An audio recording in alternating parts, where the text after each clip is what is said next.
เรื่องวัฒนธรรมกับความเชื่อเทวดา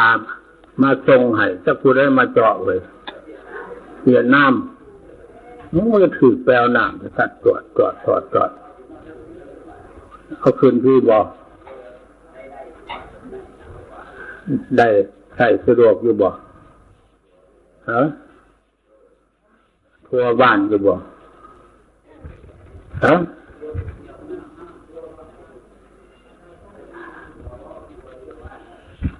ขั้นว่าแล้วก็แม่นความเพิ่นนี่ได้บ้านอันนี้ได้สะดวกอีหลีสะดวกกว่าหมู่ก็พื้นน้ำก็ขึ้นฮอดเฮือนฮอดซ่านน้ำไหลไฟสว่างหนทางก็ดีไปสักต้นก็มีเรื่องมีงานเฮ็ดบ่มีไผอยู่เฉยเป็นแต่ผู้ขี้คร้านผู้บ่ขี้คร้านก็บ่อึดเที่ยงเฮ็ดหน้าแล้วเฮ็ดสวน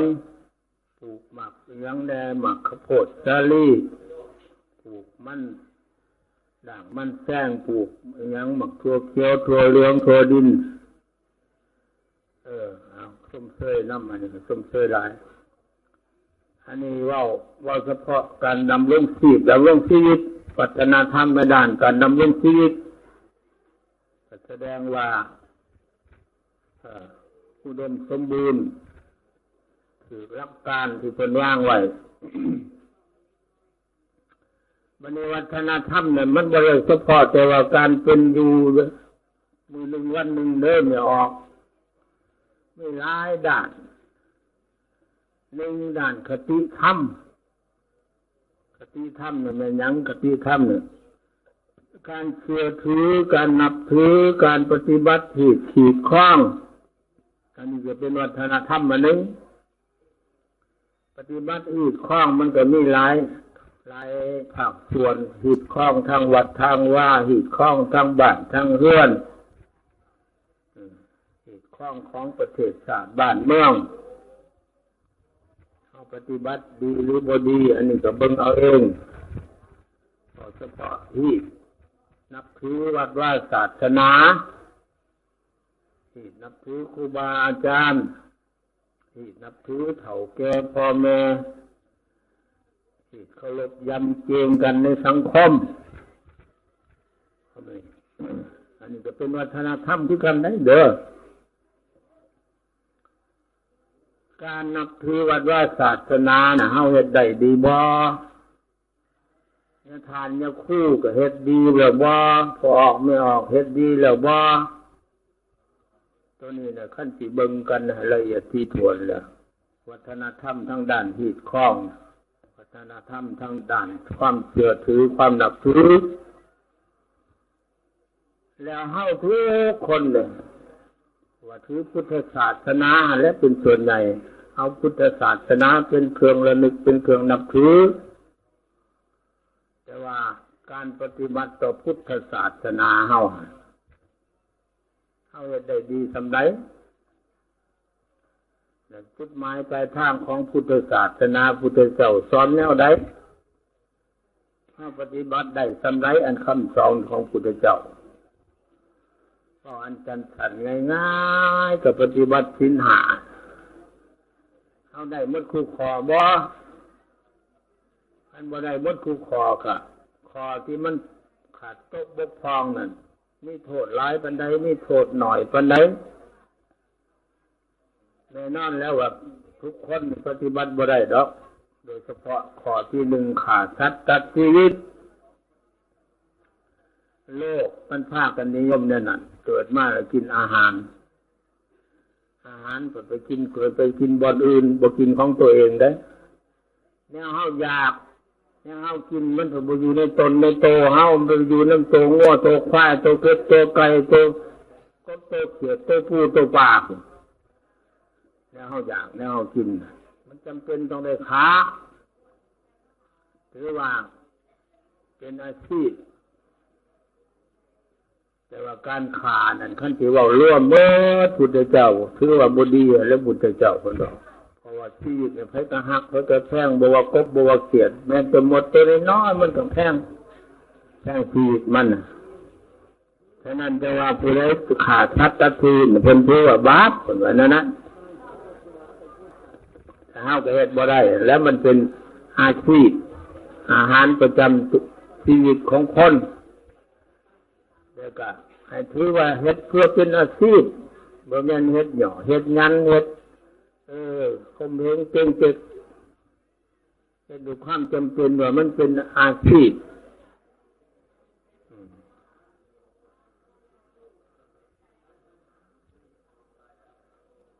วัฒนธรรมในการนับถือการเชื่อถือนี่ก็เห็นว่ายังขาดตกบกพร่องกันแล้ว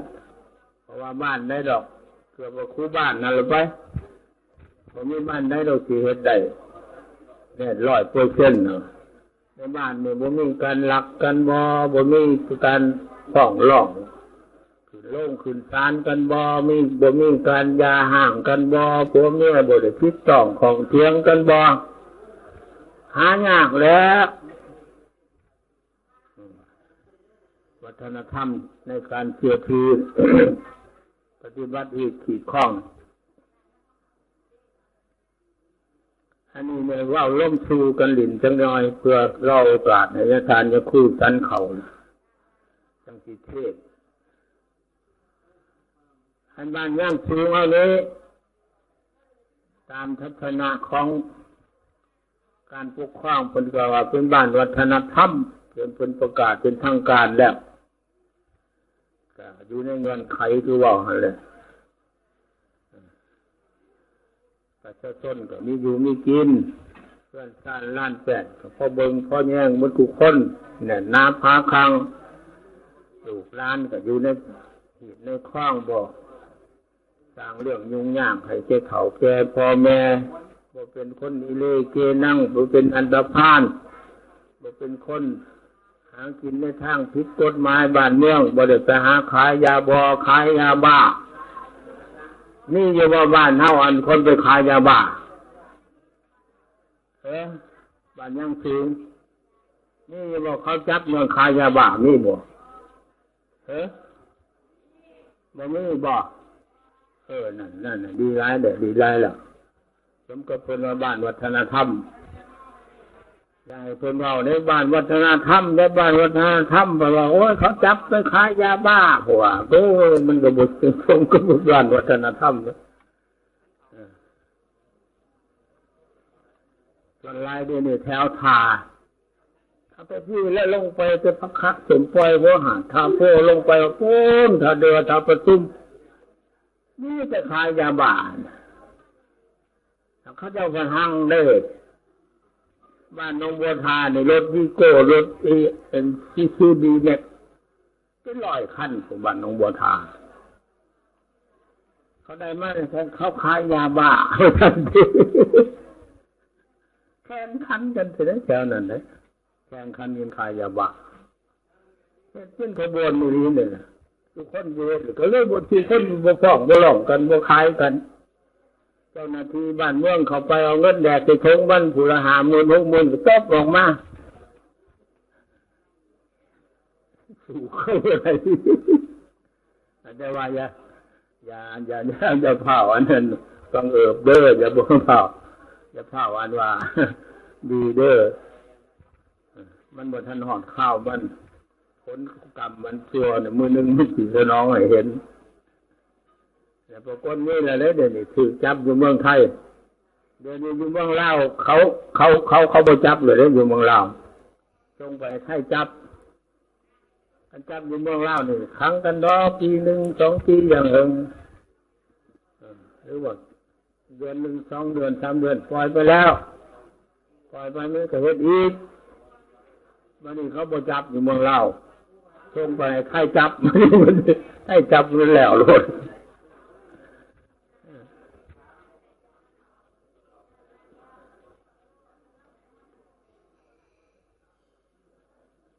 ใช้ทานก็คือมนต์เลยแม่มนต์คือมาเด้อท่านเพื่อนเด้อมาทานก็คือ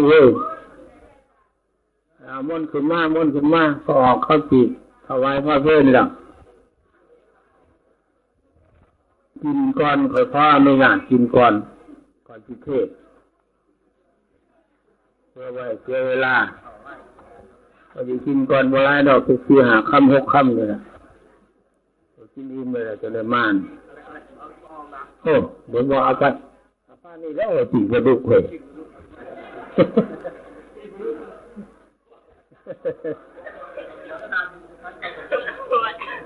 มาที่เขามาก็เมืองไปสอนพงษ์งานเป็นประมุขประธานแล้วก็ขอแสดงความหักแพงนับถือบรรดาพอออกไม่ออกโน้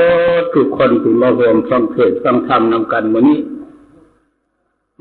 นั่นเป็นมือเดือน10ออกใหม่13 คำเลยบ่ฮะปีพ.ศ. 2550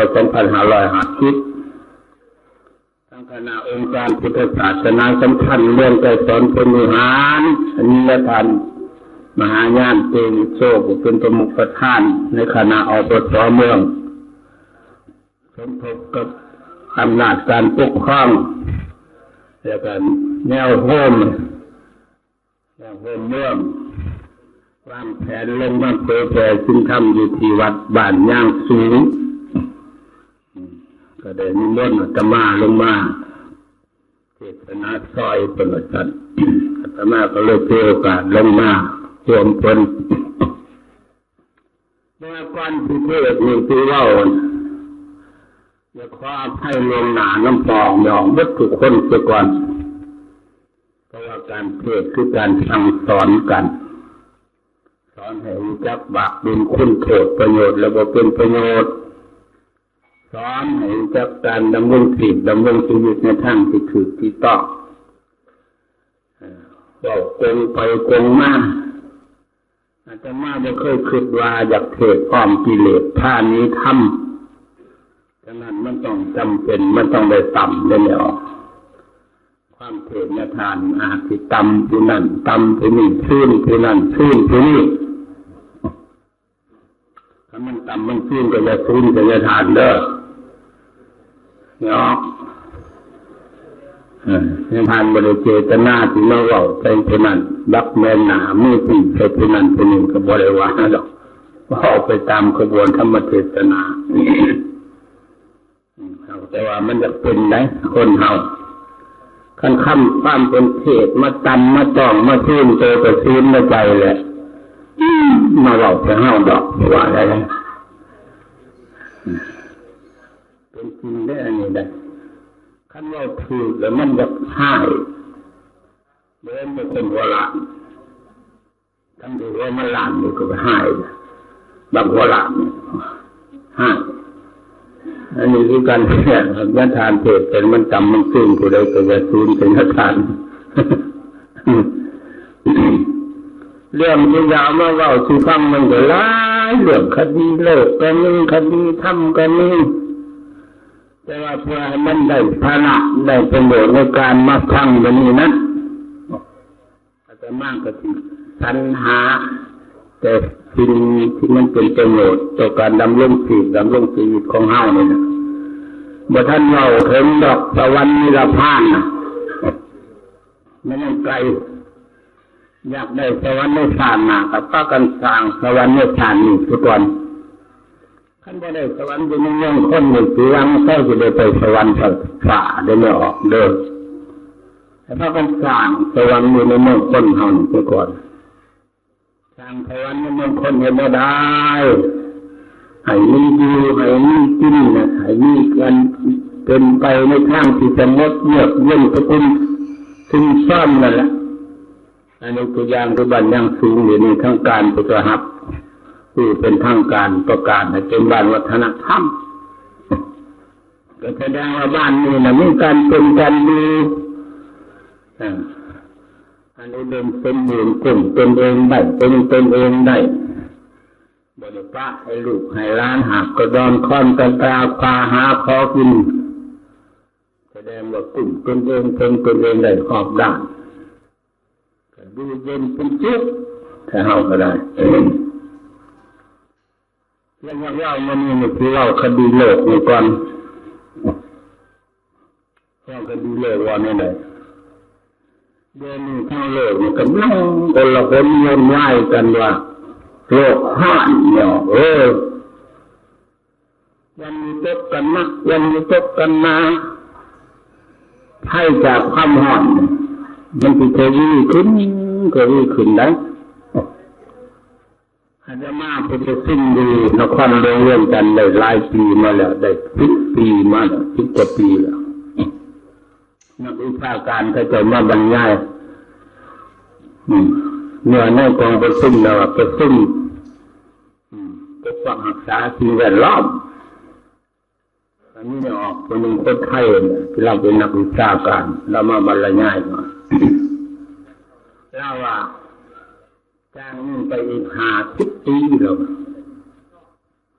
ความร้อนในโลกมันถีบขึ้นมันทวีขึ้นสูงฮอด50 องศา60 องศาก็ได้แล้วในขณะที่เรามาบอกอยู่หันน่ะคุณนักภูมิความร้อนเนี่ยอยู่ในบ้านเฮาบ่เฮาขนาดสูงสุดก็38 39ปีละว่านะถ้าว่าต่อไปอีกนี่สัก40 ปี50 ปีอุณหภูมิมันขึ้นฮอด50 กว่าองศา50 กว่าองศามันสิร้อนขนาดใดมีประเทศเฮาเดียวนี้น่ะลาวที่กลายมานี่น่ะลำดูที่มันร้อนถึงสูง41 42องศาถ้าก็มีหนักเลยดิถ้าคืออยู่ใช้ก็ร้อนอยู่ใช้ก็ร้อนอยู่อเมริกาเนี่ยปีคนตายร้อนบางรัฐดอกกระบอกทั่วประเทศบางรัฐโดยเฉพาะรัฐแคลิฟอร์เนียตายร้อนนี่100 กว่าคนนะ100 กว่าคนเป็นยังไงตายเดี๋ยวมันร้อนลายมันก็กินเขามันก็บ่แดกกินน้ำมันก็บ่แดกน้ำลายมันก็แห้งเขาก็ตายกันแหละความร้อนมันแผดเผาในโลกมันกำลังสนใจเรื่องป้องกันความร้อนโดยเฉพาะในอเมริกายังห้องประธานาธิบดีตุกรอังกอร์เรากำลังระดมคนในยังผ้าในห้อง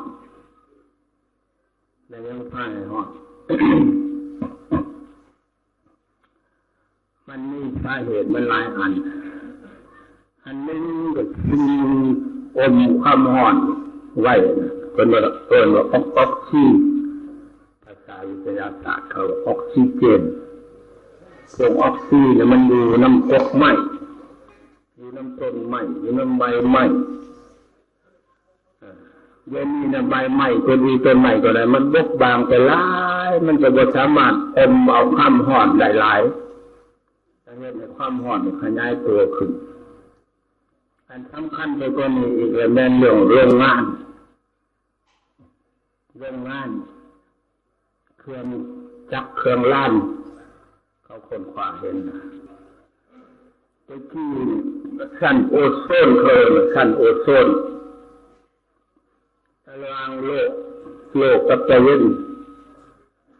กลางมันคือมีชั้นอันหนึ่งสำหรับกันแสงแดดกันแสงตะวันอย่าให้มันแผดเผาลงมาแห้งอันนี้ในชั้นโอโซนนี่ลูกหลายปองแล้วเกี่ยวกันก็ผ่าตุ่มโลกเขาชั้นโอโซนมันเป็นปองหลายปองเลยในนั้นเหตุให้มันรู้นั่นไอแก๊สไอไฟจากโรงงานต่างๆที่มันควันอยู่มัดเว้นโรงงานอยู่ในโลกเขาเดียวนี่นะเป็นว่าโรงอุตสาหกรรมต่างๆเป็นต้นว่าโรงงานกันน้ำมันโรงงานดูดเอาน้ำมันโรงงานถลุงเล็กโรงงานเห็ดมนเด็กสะพัดโรงงานอยู่ในโลกนักเป็นเท่าใดล้านโลกแต่ละโลกเดี๋ยวมันมีไฟจบเขียนมีแนวแข็งเพื่อทำลายเล็กเพื่อทำลายคำเพื่อทำลายสิ่งที่เขาจะผลิตออกมาใส่ตัวอย่างเล็กมันก็เป็นแร่เป็นหินเป็นดินอยู่ที่เพื่อให้ ให้มันเป็นเล็กสดๆออกมาเอาเข้าเตาสำหรับรอสำหรับร้อนเผายังไงมันเพื่อออกมาก็ใช้ยังมันกับบ้านกับแบนไทยแล่กันกับบ้านมันอันตรายนะอันนึงอีกอันนึงยูเรเนียมเขาเอามาผลิตเห็ดเตาแก๊สเห็ดลงไฟฟ้าเห็ดอันนั้นเห็ดอันหนึ่งมันบ่แม่นดอกของดีแล้วนี่แต่ของดีผิดมีภัยทั้งนั้นที่แรกยูเรเนียมนี่ก็จะว่าขั้นถึงไว้ถึงโคกมันดี500 ปีมันถึงสิเสื่อมคุณขั้นต่อไปแช่ไว้น้ำ300 ปีมันก็เสื่อมคุณของมันฉะนั้นเมื่อเขาเอาเข้าไปประกอบแล้วโรงงานต่างๆเวลาอันควันอันนั้นมันขึ้นไปอยู่ไปแล้วมันไปจับอยู่ในแผ่นโอโซนก็จะออกอย่างหนึ่งกับผ่าห่มกันโลกกันตะเวนมันก็กัดไปก็ลุกเป็นฟองบักใหญ่ฟองแดดมันพังลงมาแห้งได้บ่น่ะนี่อันนึงสาเหตุมันอันนึงอีกอันที่3มันว่าอังกอร์เราพิสูจน์เห็นแล้วเรากำลังเคลื่อนไหวประกาศอยู่คุมกันอันมันมีฟองหนึ่งสำหรับระเหยความร้อนออกจากโลกมันมีฟองตัวนั้นก็คือตันวัดยังไปตันหายโรงงานต่างๆมันรวมกันเขาแล้วไปข้างอยู่หันอัดจองแล้วความร้อนเนี่ยที่มันแผดเผาโลกเลยมันขึ้นไปมันไม่มีทางออกถ้าไม่มีทางออกมันก็ครบลงมาอีกแต่ความร้อนถึงยิ่งขึ้นขนาดนั้นเป็นการเตรียมตัวป้องกันความร้อนเย็นโลกได้เราแต่ถ้าบันโลกกำลังสนใจกันนักสนใจกันนาแล้วและถ้าเราได้ถึงในส่วนได้ประกอบในการป้องกันความร้อนตีนเนี่ยเราไม่ออกคือย่านอยู่บ่หรือบ่ย่านจักดิฮะไม่ได้ย่านจักดิห้องกลางน้ำบ่ฮะได้หลายเลยนี่ยิ่งว่าพลังปีนั้นปีก่อนไปก็ร้อนที่50 องศา54-55 องศาที่เท่าตายมื่นกว่าคนในเมืองฝรั่งปีนั้นเลยส่วนมากที่เท่าที่ไม่อยู่จะมีร้านเบิ้งแม่เขาไปป้าไว้น้ำเอื้อนอันเรื่องผู้เฒ่าเอื้อนสงเคราะห์ผู้เฒ่าเขามีรัฐประเทศเขาเฒ่าได้บ่มีหลุมบ่มีร้านเบิ้งก็ไปป้าหันรัฐบาลเบิ้งเรื่องเกลือเอาทำมันตายผู้เฒ่าจะมีบ่มีหลุมในร้านเบิ้งห้อนมาแห้งๆจักสิไปอยู่ใส่ลูกสิมาวิให้ก็บ่มีร้านสิมาวิให้ก็บ่มีปุกเอาน้ำขอแก้วน้ำก้อนน้ำแข็งมาโปะมาให้ก็บ่มีเรื่องน้ำลายแห้งเขาก็เมื่อเขาก็ตายเห็นไหมอันนี้นั่นขั้นเดินในทัศนะของศีลธรรมเล่ากันให้มันเป็นวิทยาศาสตร์ก็บ่แม่นอื่นไก่เด้อเฮ็ดให้มันห่อนนะ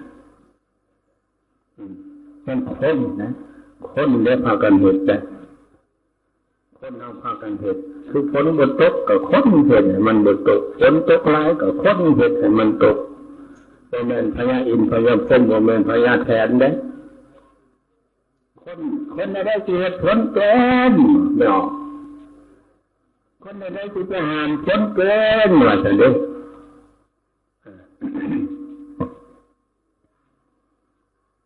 พระพุทธเจ้าเป็นเราแล้วโลภโภธรรมานังปริปันโธความโลภเป็นอันตรายแก่ธรรมทั้งหลายนี่แหละตัวนี้แหละแต่ว่าคนเป็นเมื่อคนเนี่ยมันความโลภมันสูงมันบ่คือภูเขาแก่พอมองเอาได้แต่ แต่ที่เขาหาอยู่หากินก็หาขนมความอยากกินปลาก็เอาแหไปหาตึกน้ำบ่อยน้ำหองน้ำนองน้ำบึงก็เป็นของเป็นเมืองหรือก็มาเลยก็แกงสมอบักใจตับไปให้เพื่อนป่าแน่เพื่อนลิงแน่ตับไปให้ลูกเพื่อนล้านไม่ได้กันไปแล้วไปคู่มือนี่มันมีเงินหามาสนองความอยากหามาสนองความโลภคู่มือนะความโลภหมายความว่าไปโลภเอาหัวเอาส่วนเอาให้เอาหน้าคนนั้นสิไปเข้าใจทำมันบ่ถูกความโลภคือความอยากโดยมือเมืองพ่อได้รอดอยากได้พันยังบ่แล้วอยากได้หมื่นแสนอยากได้ล้านอยากได้โกดใส่คนใกล้บ่พออันนั้นเขาเรียกว่าความโลภมีคนไม่โลภเขาบ่ว่าจะประเทศเฮาดอกความโลภเขาครอบงำความโลภเขาครอบงำหมายความว่าย่อมเป็นทาสของความโลภมันฉะนั้นยังมันก็ยังคิดหายไว้ว่าตัวเบิดก็เฒ่าแก่พ่อแม่เฮาจะบ่ห่มบ่ห้างแล้วกี่ยามนี่มันสิอึดบ่ของกินน้องไม่ออกเนาะปลาก็บ่อึดกบก็บ่อึดเขียดก็บ่อึดทั้งก็บ่อึดย่างไปตามคันแต่หน้าอยู่กบตอนเล่นจังจังแจ่มยังนี่บ่ออกฮะกบโจรลงน้ำหน้านี่บอกมันไปใส่หมดฮะมันไปทางใดหมดขึ้นหายแล้วรอดหมดนั่นคือความโลภเอาไปหมดว่าอย่างเดิมกินแต่มันยังอยู่ในท้องแม่มันถึงมันจะมีมันเลยตึกแห่ในปลาไข่จะได้แห่งยีแก่ปลาได้ปลาไข่มันจะต้มปลาครับนี่ว่าจะดูห้ามในบุตรีและดูปลาไข่เนี่ยยามปัญชาคนถึงในบทกฎหมายประกาศเป็นทั้งหลาทั้งการออกมาเลยห้ามติดหัวทีห้ามกินปลาไข่ห้ามล่าเนื้อล่าสัตว์ยามกลางพรรษาไปล่าเนื้อล่าสัตว์ในกลางพรรษาบาปเด้อคนเข้ารบกฎหมายคือเคารพศีลคือเคารพธรรมมันกระบุรุษบ่อยากหาข้อเที่ยงสนองความอยากศีลเนี่ยก็พ่อเขาไปมือมันจะสนองความอยากมันสนองความโลภคือออกมาพ่อบอกเป็นกระเทือขั้นตาไปกินแต่มันอยู่ในท้องแม่มัน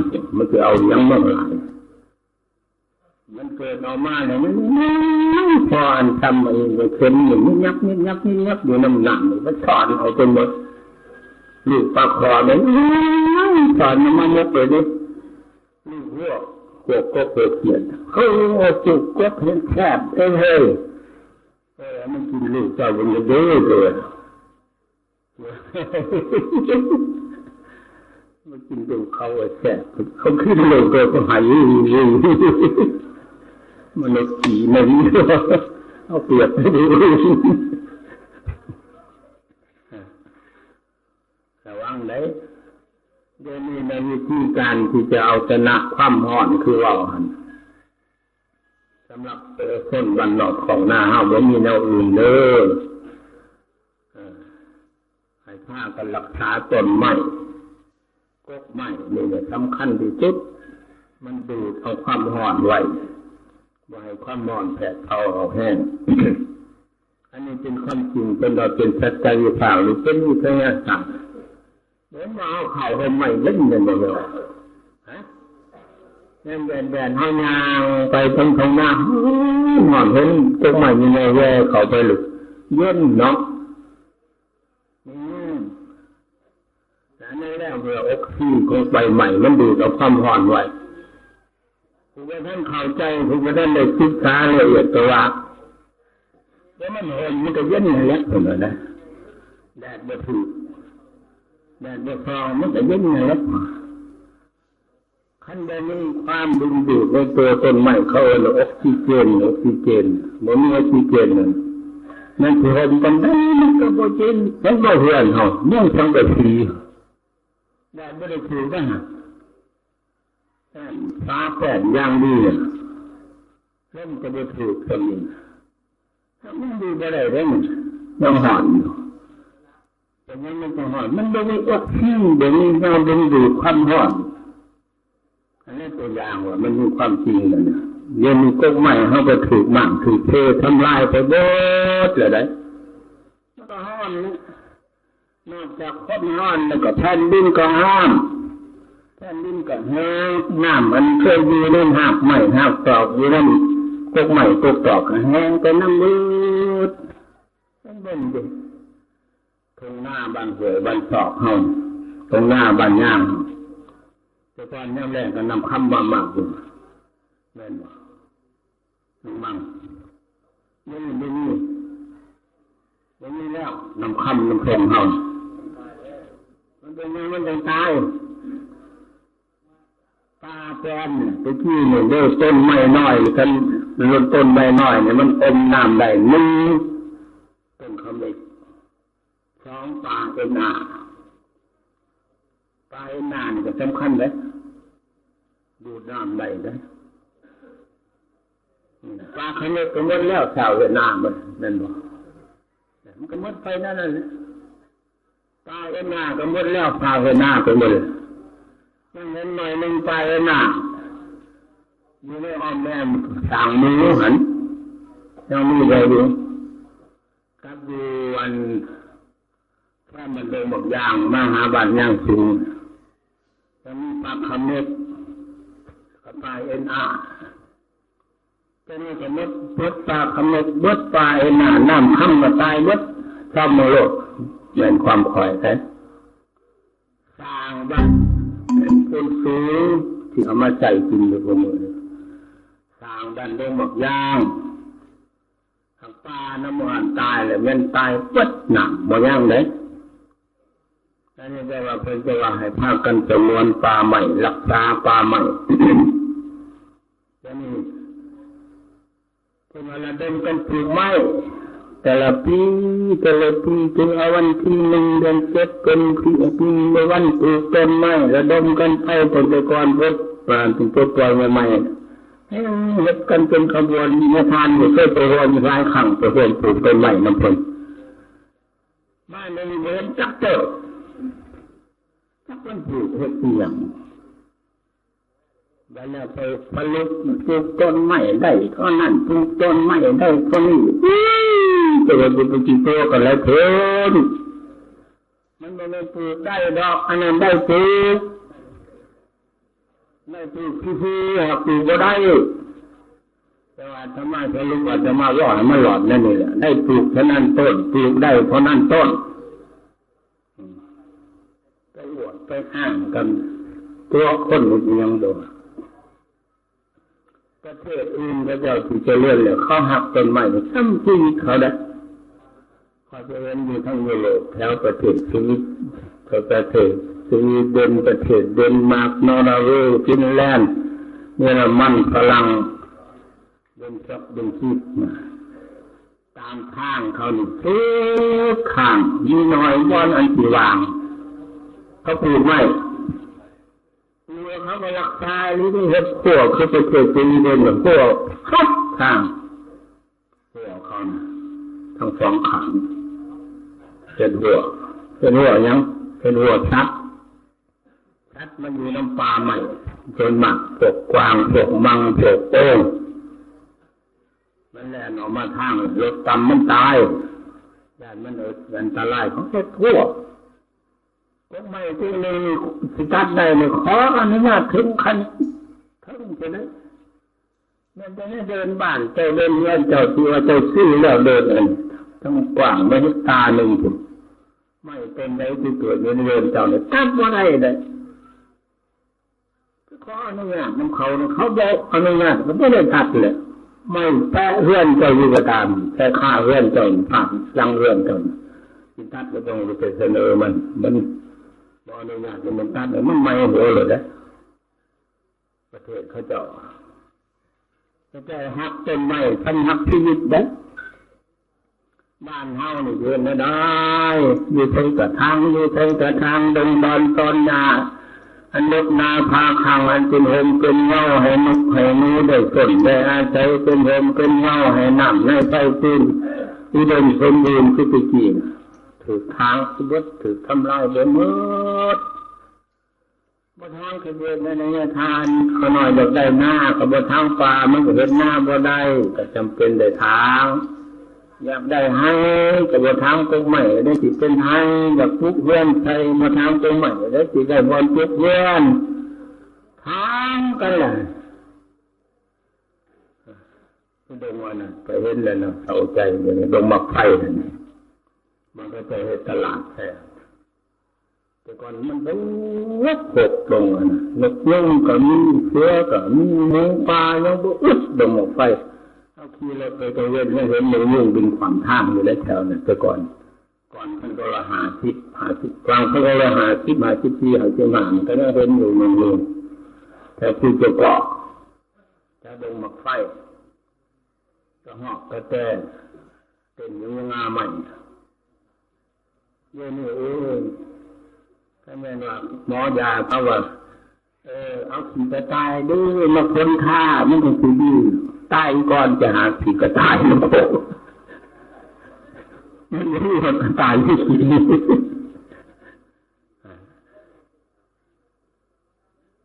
ยังเฮ็ดได้คือเขาก็ยากและล่าห้องเลิกประเทศลาวเฮาจะได้คือเขาในหลักษาป่ามันได้คือเขาเพราะว่าอาชีพของคนลาวเฮาอาชีพเฮ็ดไร่เฮ็ดนาเป็นต้นต่อว่ากระดูกสันหลังของธาตุของสัตว์คืออาชีพเฮ็ดไร่เฮ็ดนากันไปทางป่าแล้วมันสิเป็นนาให้เฮาเฮ็ดไร่ไปบ่ทางให้แล้วมันสิเป็นไร่ให้เฮาไม่มีความจำเป็นฉะนั้นก็ปฏิบัติคือเขาเนี่ยได้ยากประเทศเฮาตามใดประชาชนมันก็ลุกขึ้นยากอยู่จังซี่นะขึ้นแล้วเขายุกเขาปางคือบนเรายุกใดยุกพิมพ์กาขาวเก้ายุกเก้าปางเป็นเราไว้มหาการพันยักหักนิดชนิดทำจำแสนขาดลากกระโจนนอนคนถูกยุกขมิ้นพิมพ์กาขาวพอพิมพ์กาขาวมันจึงสิเฮ็ดได้พิมพ์กาขาวคือได้คนบ่ได้หากินอยู่น้ำไห้บ่ได้หากินอยู่น้ำนาบ่ได้หากินอยู่น้ำปลาน้ำดงคือบ้านเฮาเขาเจ้าหากินอยู่น้ำโรงจักรโรงงานหากินอยู่ในสำนักงานองค์การค้าขายต่างๆโรงงานมันหนึ่งรับกรรมกรเขาเป็น2,000 3,000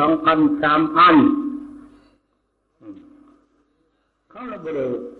คือเทิงให้คือเทิงหน้านี่จะไปเหตุการณ์แล้วเอาเงินเป็นชั่วโมงนึงเขาได้$5 $8 $10 $9ที่บ้านนี่จะหาทางป่าให้มันเทิงมาได้มันอยู่เทิงสุด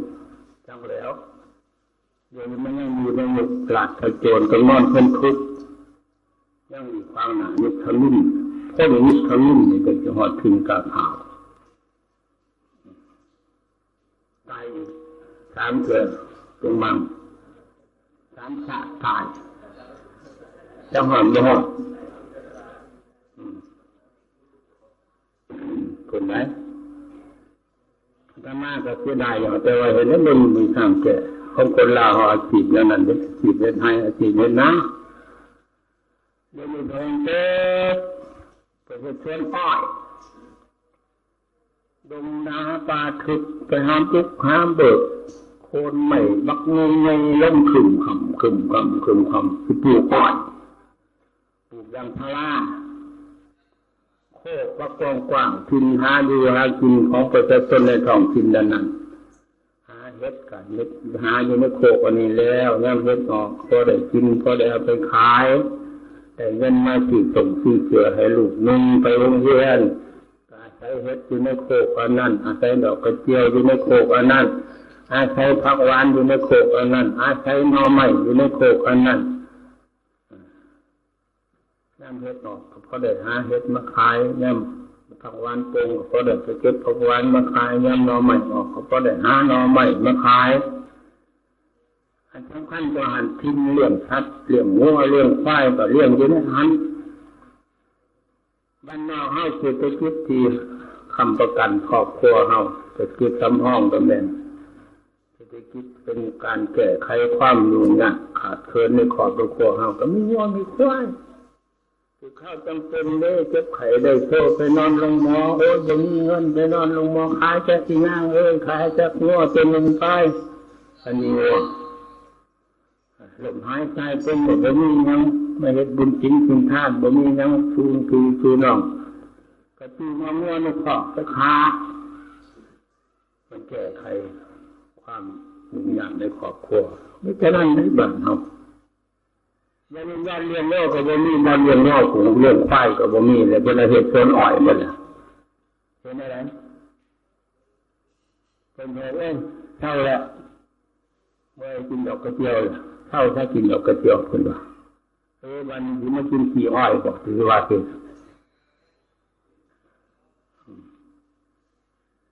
เบิ่งดู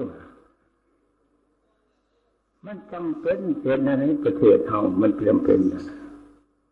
ถ้าบ่ให้ทำลายป่าไม้ผมก็มีหนทางเด้แล้วประเทศเขาประเทศฝรั่งประเทศเยอรมันประเทศสวีเดนประเทศนั้นต่างๆอยู่ในกรุงยุโรปทั้งหมดเกือบว่าทุกประเทศเขาหากินน้ำเจี๋ยน้ำซอหากินน้ำสำนักงานองค์การหากินน้ำบริษัทห้างหากินน้ำเล็กผลิตอันนั้นอันนี้จะเป็นกำกรอยู่โรงงานนั่น1,000โรงงานนั่น2,000 3,000อยู่โรงงานนั่นเป็นหมื่นจะมีแต่ว่าคือไปอเมริกาไปไกลไปอเมริกาไปเบิ่งป่าใหม่โอ้ยเฮาเอากันว่าอยู่ในเอเชียของเฮานี่ก็ว่าประเทศที่มีพื้นแผ่นดินอันกว้างใหญ่ไพศาลเนี่ยประเทศจีนว่าซั่นแผ่นดินใหญ่โอ้ยประเทศอเมริกาเนี่ยจะไปว่าประเทศจีนเป็นประเทศใหญ่ได้บ่ครึ่งหนึ่งของอเมริกาอันนี้ว่ามันโฆษณาเนี่ยว่าช่องปฏิกอบปฏิการที่เป็นว่าว่าความจริงกับทุกทุกคน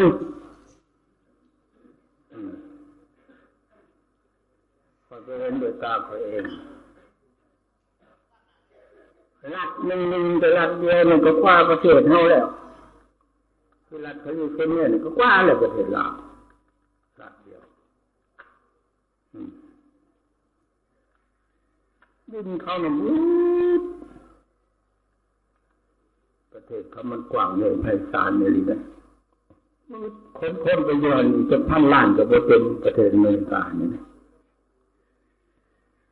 กว้างเลยรัฐรัฐเดียวเนี่ยทำกับประเทศฝรั่งรัฐเท็กซัสก็ได้แต่ว่าเขาบ่อึดบ่อยู่บึงปั้นนั่นเขารักษาจะได้เขาจำนวนที่ดินของเขาไว้จำนวนป่าไม้ของเขาไว้โอ้ยเขาเอาใจใส่แทนที่ไว้มืดบอลนั่นเมียนั่นบอลนี่ตั้งเกิดก็ขายตรงลงขายให้กระจนขายเห็นวัดก็มีคือบอลคอยไปพักเช่าวัดอยู่เมืองมันติดเชื้อรักกันมินนิโซตาเป็นชื่อเห็นวัดเช่าเอติเคอร์หรือว่าเช่าเอตาที่แล้วเนี่ยจะเห็นบอลจอดรถก็ไปเสนอเขามาแทกให้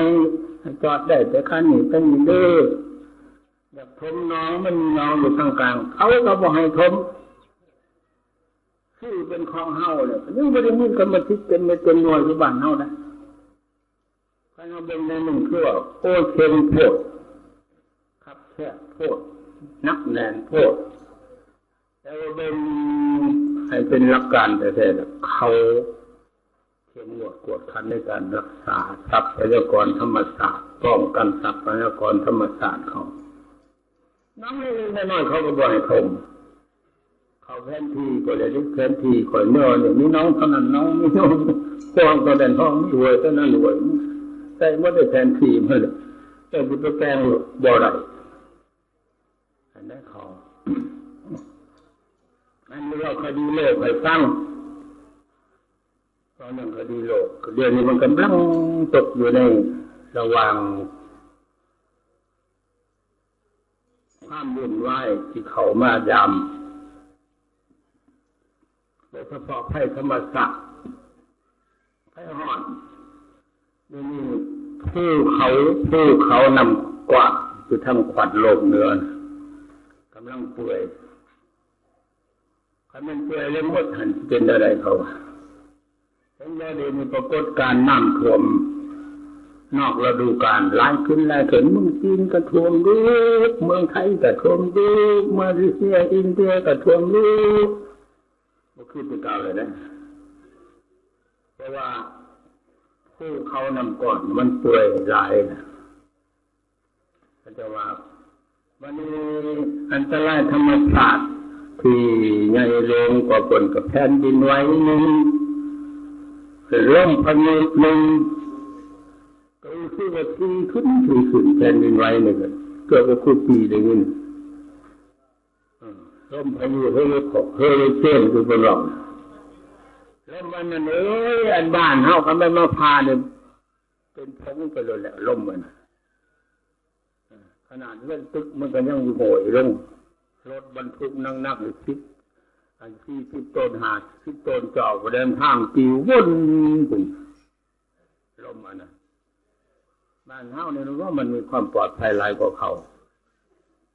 อันตรายมันก็มาจากงานเมื่อขันสังลูกเชื่อสลูกร่วมลงทั้งหมดแต่ไม่ย้อนการกระทำของมนุษย์เฮาย้อนการกระทำของคนเฮาธรรมชาติวิสัยก็พากันไปสอบไปขนไปขุดไปกลขึ้นมาใส่ก็เฮ็ดให้ปกติของโลกเนี่ยมันมีการเคลื่อนไหวมีการเน่งติงมีการเปลี่ยนแปลงมันก็เกิดภัยเกิดอันตรายนะทั้งที่ในทางพุทธศาสนาเฮาพุทธเจ้าเว้าแล้วเว้าอีกเตือนแล้วเตือนอีกญาทานญาคู่พระสงฆ์องค์เจ้าเฮ็ดบุญเท่าใดก็สู่ให้ฟังลาสะโตวาโตละโตวามนุสสาโตวามนุสสาโตวาสักขีโตวาอุทธกาโตวาปิสาตาโตวาขนุกาโตวากันดากาโตวาคือนี่แล้วบ่จักความหมายพี่จังจังว่าแปลแนวใดแล้วคู่ผู้สู่กาแฟก็บ่ได้สักสิไปบอกยังไม่ออกผู้ฟังเนาะวันว่าไพ่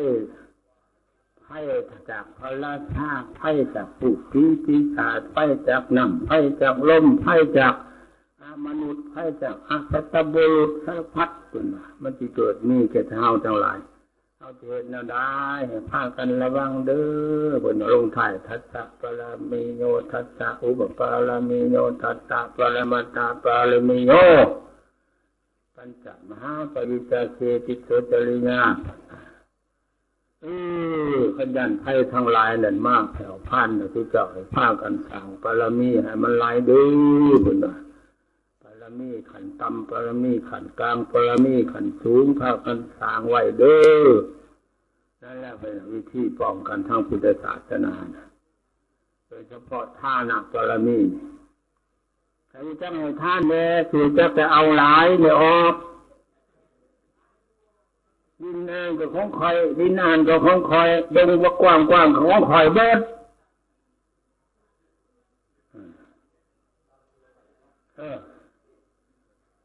อะไรก็ของกูอะไรของกูจะเห็นได้กูจะทางกูก็ทางกูจะคนกูจะคนกูก็เฮ็ดทำใจกูมันของกูพิษหัวแม่กูอย่างหัวเลยแต่บูจักมันสิพิษหัวเจ้าเองมันจะให้โทษเจ้าเองแล้วเดี๋ยวนี้มันเริ่มให้โทษเฮาแล้วได้ไม่ออกย้อนเฮามีการให้ท่านหน่อยการให้ท่านเฮาห้อมเขาก็ยังพอความเห็นแก่โตไผก็สิเอาเขาจะเอิกโตเอาเขาจะมือโตบัดเป็นสุดท้ายแล้วพากันอึดกันอย่างพากันหลงพากันตายย้อนความขี้ทีหั่นแหล้วบ่ได้ไม่ทานหรอกวัน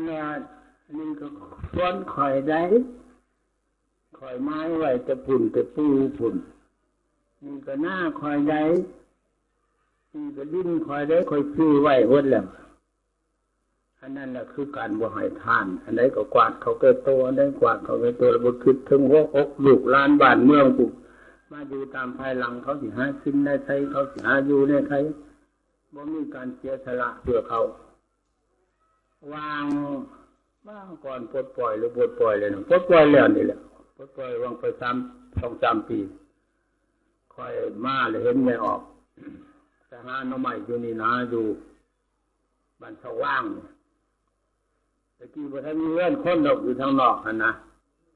บ่มีเงื่อนคนดอกไปออกทางเมืองสวรรค์ไปหาหน่อไม้ไปขายตลาด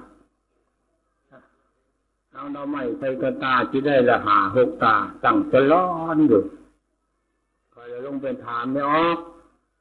เจ้าหาหน่อไม้ไปขายนี่จักปีแล้วเจ้าหานี่เฮ้ยนี่แล้วเหรอเห็นปานใดได้10-20 ปีนั่นแหละละว่านะเจ้าเคยหามือปลูกอยู่บ่จะปลูกได้จักก้อเลยนี่บ่ได้เอามือปลูกนะเอามือปลูกไว้เด้อจนว่ามันบ่ได้บ่ว่าง่ายดอกญาทานเพิ่นว่าได้บ่ว่าง่ายดอกเพิ่นว่านั่นเป็นอะไรเดือนแถวบ้านสอกว่างยังบ่ไม่ออกปลาหน่อไม้ไล่คือเจ้าน่ะยังรู้บ่ยังก็น้อยเขาแม่นบ่ใกล้สิหมดแล้วถูกไป4-5 ปีบ่เห็นแล้วผู้นั้นก็เฮ็ดเสียนใส่ผู้นี้ก็เฮ็ดวัวใส่ผู้นั้นก็รักษาเอาไปเอามันไปมาเลยคิดกันแล้วได้มาลักหน่อไม้กูบ่หน่อไม้จะไปปลูกเพิ่นบ่ได้บ่ได้ปลูกแล้วเสียนข่อยนี่แต่ว่าอาตมาไปเทศแต่ละเทื่อ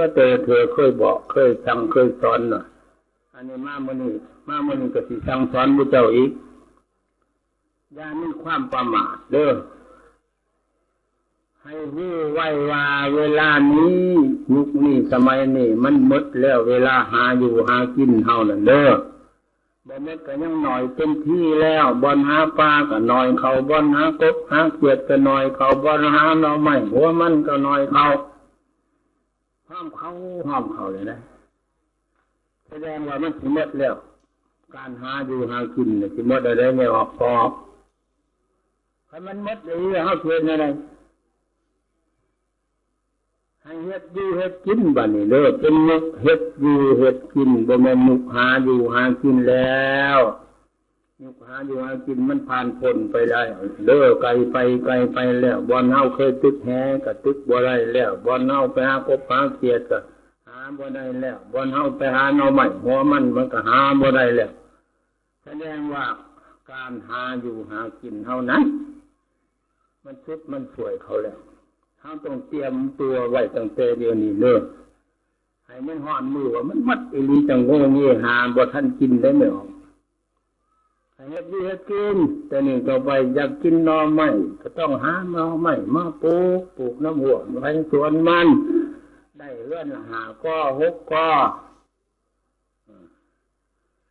อยากกินกบอยากกินเขียดก็หาบ่อนเลี้ยงกบเลี้ยงเขียดอยากกินปูอยากกินปลาก็ได้หาบ่อนเลี้ยงปูเลี้ยงปลาแล้วนี่เด้มันเป็นลูกหาอยู่หากินได้ตะกี้ตะเก่าตะเฒ่าตะแก่พ่อแม่ผู้เฮาบ่ห่านเฮาน่ะมันยังมีบ่อนหาหลายอยากกินปลาก็แบกแหไปเลาะห้วยเลาะห้องน้ำมือวัน2 วัน 3 วันก็พอได้มื้อปนมื้อแจ่วมื้อหอมมื้อแกงแต่นี่ไปหมดมือก็บ่ได้พอปนแม่นบ่ก็การหากบก็คือว่าไปหมดมือก็บ่ได้กบพอ4-5 โตตะกี้มันสิย่างยังนั่นนี่ย่างแล้วคันแท้หน้าก็โตลงจมหัวเมาเนาะลุงมั่งฮะอย่างนี้มันเป็นอย่างมันบ่มีก็คือเพราะว่ามันความโลภเป็นอุบัติชาแล้วความโลภมันจะเอาจนหมดสิ้นเพียงหมดมันสิมีหยังคันเฮาบ่เฮ็ดเอาไปเอามันเด้ต้องเฮ็ดแต่นี่ต้องไปเด้อต้องเฮ็ดคันบ่เฮ็ดแล้วบ่ได้กินแหละมีวิชาอันนึงเนี่ยทานกินแนะนำเขาจะทานบ่เฮ็ดเด้ของพ่อบ่ให้เฮ็ดอันนี้ทานเลี้ยงเป็ดเลี้ยงไก่เลี้ยงหมูเลี้ยงปูเลี้ยงปลาเขาต้องบวชมาตายยังบวชมาเลี้ยงงัวเลี้ยงควายเลี้ยงเป็ดเลี้ยงไก่ว่าจะเลี้ยงเป็ดเลี้ยงไก่นะเอาเงินไปทุกเพื่อนเขาก็ด่าแล้วเนี่ยทานนะเราไม่เอาเนาะเอาเงินมาทานเนี่ยเป็นสั่งวัดสั่งว่าเบิ่งพระเบิ่งสงฆ์น้ำบัตรส่องตรงใครมันเนี่ยนะพาไปทุกเพื่อนจะทาน4-5 อันตัวนะ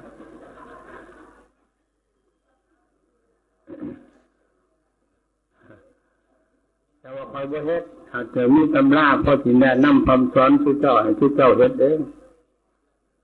เรื่องกบมาคอยสิเอาตำราเรื่องกบ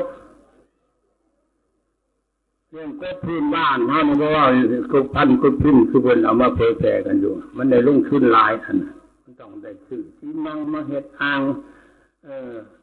เฮ็ดอ่างสำหรับเพาะไข่มันเพาะโคกมันเลี้ยงหลายขั้นหลายตอนอัน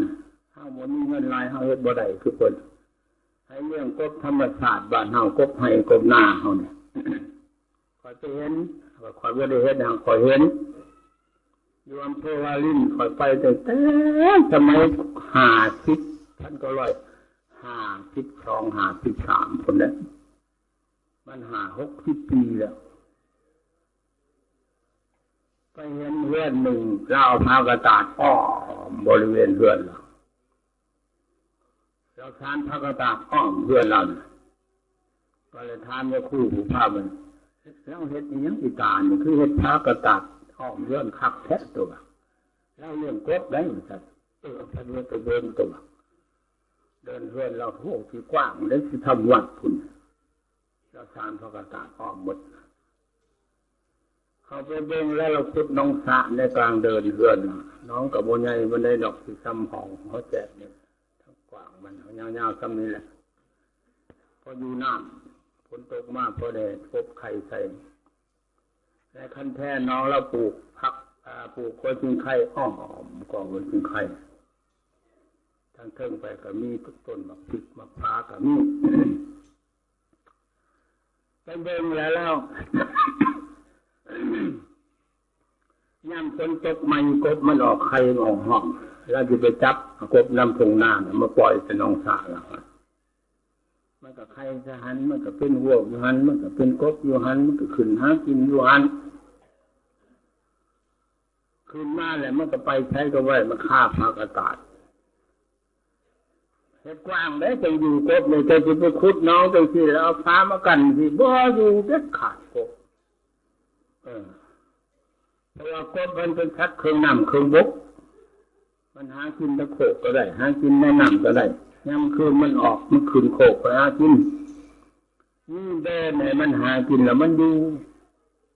ยังหน่อยที่สุดจากแคมน้องชาไปแต่ละเบื้องให้มันได้10 ลาหรือ15 ลากับใครได้แต่วิธีว่าบ่ให้มันมีบ่ให้มันอันนั้นให้มันอยู่ในหันย่ามแรงมาแล้วเอาขี่ควายก็ย้ายไว้น้ำกลางคืนมาแมงใหม่มันก็ตอมขี่ควายหันกบมันก็ขึ้นไปกินนี่แหละมันก็ลงเป็นดีอยู่น้ำน้องหันคุดคุ้มกุกแก๊กอยู่น้ำหันมันก็ห้าต้นอยู่น้ำหันเอาปลวกไปเชื่อมัน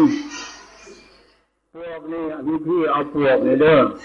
บ่หาไปขุดน้ำพ่นน้ำเพ็ญเราไม่ออกขุดน้ำกลางบ้านนี่เจ้าก็ได้ปลวกขุดเป็นคุ้มลงไปลึกสักศอกหนึ่ง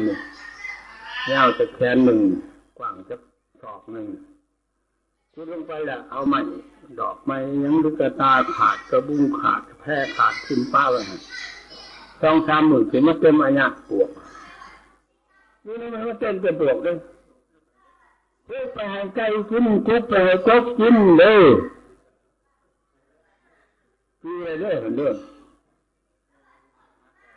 กุ๊บไปให้ลูกไก่อันบอลเลี้ยงกบปีตาอันนี้ก็มีบอลเลี้ยงกบปีตาอันนั้นก็มีบอลเลี้ยงกบปีนาอันนั้นก็มีบอลเลี้ยงปลาปีตาอันนั้นก็มีมันก็บ่ทุกข์แล้วบ้านเฮาบ่มีมากก็ขอกันกินขอสิขอปันกันเพราะนั้นรักกันได้เลยมันยอมจะคู่รักนี่แหละเฮาเอาไปเฮ็ดไก่เฮือนบ่ได้กินเนี่ยมันมารักเนาะคนที่รักคือมื้อสมาลายตายแท้เนาะหลายอีหลีหลายแท้หลายว่าตะกี้แต่ก่อนอยู่บนก้อนไก่ดอกว่าระบอบเก่าหั่นล่ะเรื่องไก่ยังไม่เสียหน้าก็ยั่งได้ตะกี้เมื่อแรงมาอะไรเขาลกอยู่ใต้ตารางเตียงหาไปแล้วเขาไปนอนอยู่บ้านเมื่อเช้ามากยังอยู่ปล่อยออกให้มันหากินคำมามันเขาเลี้ยงหมูไว้ก็ยังเลี้ยงไก่ไว้ก็ยังเดี๋ยวนี้เมื่อวานจะไปเลี้ยงเตียงงานตารางเพื่อนมันก็ยังมาลักลูกเพศลูกพีมาตายจะได้อยู่ฮะ มาแล้วเพราะว่าสดไทยบอกยังสดไทยนะฮะนี่มันสดไทยนะเขาหอมรู้คนก็ให้จะทานตามเพิ่นเพราะว่าได้จะให้ตายจะให้เกินคอยจีว่าว้าวคอดคอยมือคอยตายตัว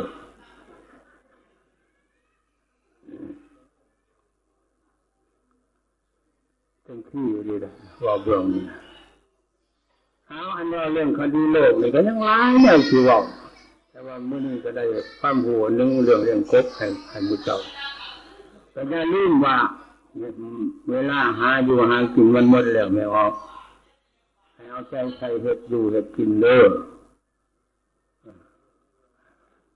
บ่ว่าจะเรื่องกบเรื่องปูเรื่องปลาเด้อหัวมันก็หามาปลูกมันตะลึงตะลางเรือนไผมันดูเงินใครจำได้ก็ปลูกอยู่ในวันอย่างนี้ทานบนข้างคือนอนอยู่ที่หลายถ้าไม่ออกไปคดเอาเงาไม่ไรไม่เบิ่งอยู่น้ำดงมาฟังอ้อมวัดเท่านี้เด้อมึงเจ้าขึ้นด้งก็คุดมาแนวมาปลูกไว้บ่ล่ะกับมึงเจ้านั่นแหละสิได้กินเด้อ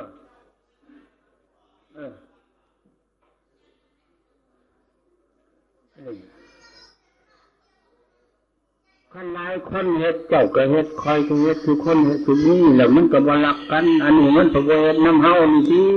มันซ่อมตัวที่รักของเฮาน่ะก็แล้วว่าคอยเป็นผู้นำถึงสุดคอยเสือมันตายโลดพวกคนที่รักนี่นี่นะ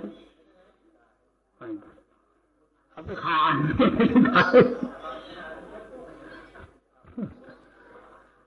บังคับมันแน่บังคับให้มันเฮ็ดดีเฮ็ดจริงนั่นสิไปบังคับแนวอื่นหลายเอาที่นี่มีโครงการปลูกไม้ไร่เด้อเพื่อนมึงให้ได้2 เงา2 กอไผบ่ปลูกไผบ่เอาไปดักถางเอาไปสัมมนาคือจะเปิดปล่อยใหม่บ่คือจะเป็นตายแท้เรื่องนี้สิน้องบ่เฮ็ดให้มันสิได้อยู่กินบ่บาปดอกบังคับนะให้มันมีอยู่มีกินคนน้องมีอยู่มีกินน่ะมันก็บ่รักอันนี้มันบ่มีเงินยังมันขี้ข้านเห็นอะไรมันต้องขี้เศร้าขี้ข้านบังคับเอาไม่เลยให้จนมันมีคนเลยนี่พอออกคนหนึ่งอยู่ในบ้านคอยคือเล่าว่าพอวันล้อมแต่ก่อนพอวันล้อมแล้วแต่ละปีเราไปขออันยาน้ำมันนั้นเที่ยวเป็นวันน้องวันแก่นเราปลูกยาคูปีอยู่ปีตาลก็โบราณเราปลูกได้ปีหนึ่ง2 3 ท่อเลยแหละพ่อไว้กินไว้ท่านไว้ใช้ไว้ซอยตัวเองไปขอบ้านนี้นะเที่ยวนั่นแหละว่าอันห้ากันตัวที่ก็หาคอมือตัวที่นะหักเข้าคอไปคอมาแล้วมันคืนเด้อทำปลูกยาเนี่ยมันก็เป็นเรื่องของหนักของซ่าของหนักของนั่นเขาปลูกเอาเองก็ได้แต่ว่าดีกว่าจะไปคอมือ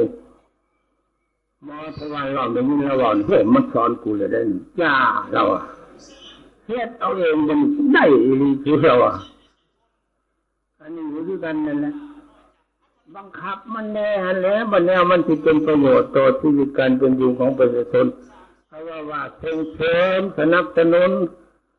แก้ไขการเป็นอยู่ของประชาชนให้นับมือนับปีขึ้นให้มันพ้นทุกข์ประชาชนเล่าเนี่ยมันพ้นทุกข์ในปี2020นี่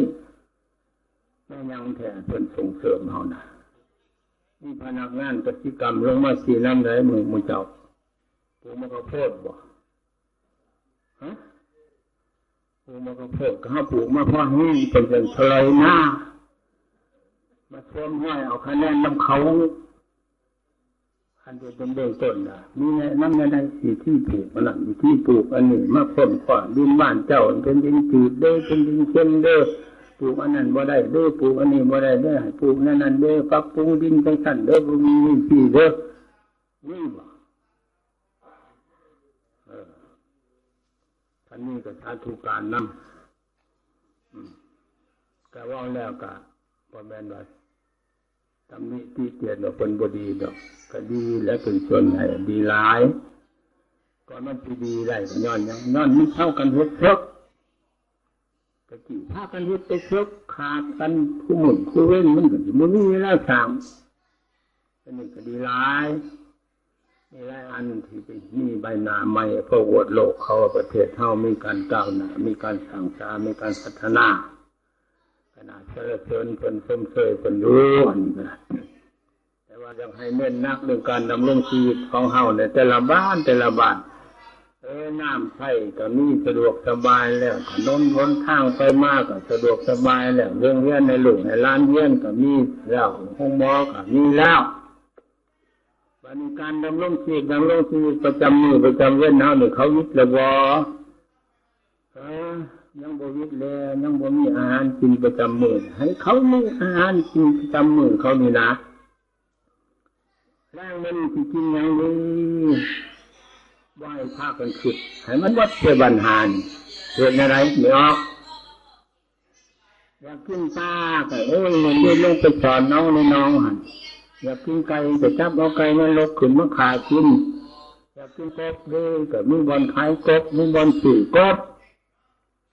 ให้มันได้นั่นจังสิถือว่าเป็นผู้พ้นทุกข์พ้นยากแต่นี่เขาอยู่ของกินประจำวันเอาหนึ่งแก่บ่ตกบ้านใดก็ได้เลยแล้วทานเคยไปบ้านนอกโดยเฉพาะแถวบ้านโขกบ้านขนงท่านบอกเขาลวงหนาเลยมีวังจำแก้วขักที่ไปแล่นหาอันในเวลากับท่านหันเนี่ยทานมากแขกมากฮะไปชื่อก๊กเลยไปชื่อป้าเลยบ่ได้บ่มีทางเลยคอยไปทางเขตเมืองไปภูทองน้ำแหลกไปไฟไปหอดได้หนึ่งก็เขาก็ตีเพนเห็นออกลงมาเพนแบกกระโตกลงมานี่เฉย2 ใบแล้วเขามาเพนกับเบิ้งก่อนก็ได้อันนี้บริเวณว่าตำนี้ขายสินายังเขาบอกว่าความจริงสู่ฟังว่าเดี๋ยวนี้เขายังบริเวณกลุ่มเรื่องอาหารไม่ถ้วยฮะนะนี่ต้มไข่หน่อยนึงตำแก้วใส่ในข่างฮะแก้วก็ตำแก้วหล่นๆแก้วบ่มีหมดประแดกประดาเอาเกลือใส่จังหน่อยถ้วยนึงเอาน้ำตาลก้อนใส่แล้วนั่นเขาเห็นน้ำตาลเด้ลงมาเป็นอันนั้นที่2 แสงเขาเห็นว่าเดี๋ยวนี้ด้านอาหารการกินประจำมื้อเฮาเนี่ยแก่บ่ตกยังไกลและบ้านนอกเฮานะมันควรจะเอาใจใส่เห็นได้ประชาชนในบ้านเขาจะมีอาหารประจำมื้อประจำเดือนน่ะมันทั่วมันเถิงบ่ว่ามีเฮือนแต่หลายหลังเฮือนมีน้องปลาหลายหลังเฮือนมีบอนเกี่ยงกบหลายหลังเฮือนมีลกไก่ว่าให้ว่าโอ้ยมันนั่งแรงนั่งง่ายแล้วเอาเพิ่นว่าได้ไม่ออกคันบ่มีเงินกินเพิ่นว่านั่งแรงนั่งง่ายบ่ภาษาเพิ่นบอกนั่งแรงนั่งง่ายแล้วเพิ่นว่าไก่ในตารางข้าวทานจิตโตง่ายว่าอยู่ว่าจมอึดของกินเลี้ยงบ่ได้ยังไก่เอาขึ้นมาฆ่ากินบ่ได้บ่ตัวเลี้ยงไว้ฆ่าเฮ็ดอันนั้นเลยจะบูหันอันนั้นรัฐบาลมันจะบอกคนลาวเขามาบูวิกฤตเนี่ยก็ย้อนว่ายังอยู่ในคลองเดิมคนเดียวเลยยังในคิดคลองเดิมนั่นหลายบทท่านมีการหันเปลี่ยนแนวคิดให้มันทันยุคทันสมัยนั่นคือคลองเดิมก็คือว่ามาแล้วผมมีคนกินกันนั่งจมอยู่ทั้งตัวของกินเต็มตารางครับบ่นั่งกินแล้วคนว่านั่งแรงนั่งง่ายไก่หม้องานตารางก็บ่เอาคือไม่กินได้มันบ่เคยเด้คล้องมันบ่เคยแนวนั้นคันบ่แม่นหามาจากห้วยจากห้องจากป่าจากดงสิไปจับไก่จับหมูในตารางขากินมันบ่เคยในคล้องเดิมวันนั้นแต่จริงๆเนี่ยเลี้ยงไก่มานั่นเด้อเลี้ยงกินเองในเลี้ยงขายได้ล่ะบ่ไก่มากินก็บ่ได้กินขายก็บ่ได้ที่หาว่ากินตายเบิดสมน้ำหน้ามันในตัว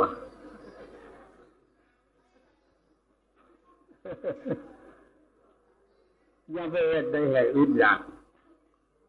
อึดอาหารขาดอาหารหลายเนี่ยเป็นโรคขาดอาหารหรือป่วยย่างจะได้เหนียวเด้อ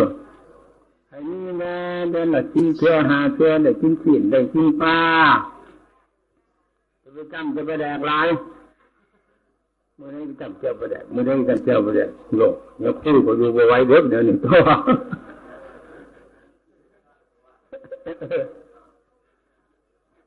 เป็นได้เลยให้เฮ็ดอยู่ให้กินได้นี่เด้อเอาอย่างนี้ใครเนี่ยแต่จะบอกของมันมาเทศรับมาเถื่อหมดหลายๆเถื่อเนี่ยเป็นอย่างหมดหลายเถื่อเนี่ยมันต้องสิหมดแนวเดียวเทศอันนี้เราคดีโลกเอาบัณฑิตหันเขามาสู่คดีธรรมเด้อสิหมดหมดเทศแล้วเว้ยบ่สุดอ่ะอันเราเรื่องคดีธรรมนี้ก็จะว่าเรื่องการบรบัตพัดถากวัดว่าศาสนาครูบาอาจารย์พระสงฆ์องค์เจ้าหรือปฏิบัติที่ขีดข้องของแต่เฮานี่แหละเด้อขีดข้องของชาวพุทธลาวเฮานี่อันต้นตอมันแท้ๆแม่นยังอันนี้ก็ควรให้พากันเข้าใจไว้หน้าที่ความเป็นชาวพุทธนั้นเป็นแบ่งเป็นพวกใหญ่ๆกับ2จำพวกหนึ่งกับพวกผู้บวชได้แก่พวกสมณะพระสงฆ์องค์เจ้าพวกนี้ก็แม่นพวกพอออกไม่ออกที่เป็นฆราวาสครองเรือนครองศาลหน้าที่ต้องมีหน้าที่ของไผของมันหน้าที่การบรบัตศาสนาอันหน้าที่ของพระสงฆ์องค์เจ้าเฮ็ดหยังพระสงฆ์องค์เจ้าเฮ็ดหยังเด้เป็นพระเป็นสงฆ์พระสงฆ์องค์เจ้าเพิ่นเว้าตามที่ตามข้อประบวชเรียนเขียนอ่านเทศนาสั่งสอนออกตนญาติโยมพาออกพาตนพาญาติพาโยมตักน้ำทำบุญพาญาติพาโยมปฏิบัติศีลปฏิบัติธรรมอันนั้นคือหน้าที่ของพระสงฆ์นอกจากนี้แล้วก็พาญาติพาโยมสั่งสาพัฒนาวัดว่าอาหารโอ้สุติเพละเด้อพ่อเอ้ยสินเพละเด้อพ่อเอ้ยหัวแจกเพละเด้อพ่อเอ้ยตายเพละเด้อพ่อเอ้ยขอสิพาเฮ็ดใต้เด้อขอสิพาเฮ็ดกุฏิเด้อขอสิพาเฮ็ดศีลเด้อบัดนี้เฮ็ดมาแล้วก็หน้าที่ต่อไปก็ปกปักรักษาผู้ท่านจำที่สุดการปกปักรักษาวัดวาศาสนาเนี่ยแม่นพระสงฆ์ได้เด้อพระสงฆ์เป็นแม่นาพระสงฆ์เป็นผู้นำพาเบิดทั้งปฏิบัติที่ขีดข้องตลอดถึงการสร้างการสาการพัฒนาวัดว่าอาหารในแม่นหน้าที่ของพระสงฆ์แล้วหน้าที่ทั้งนอกได้หน้าที่พอกไม่ออกเห็นยังหน้าที่พอออกไม่ออกเขาอุปถัมภ์ในปัจจัยทั้งสี่นึงเรื่องเครื่องมือของถือในปฏิสังขารโยที่เจเจียรังปฏิเสวามิหาผ่าหนึ่งเพื่อถือให้เป็นตามพระวินัยบัญญัติอนุญาตให้เป็นมุงเป็นถือนี่ผ่าสะบงผ่าขึ้นผ่าสังฆาเป็นต้น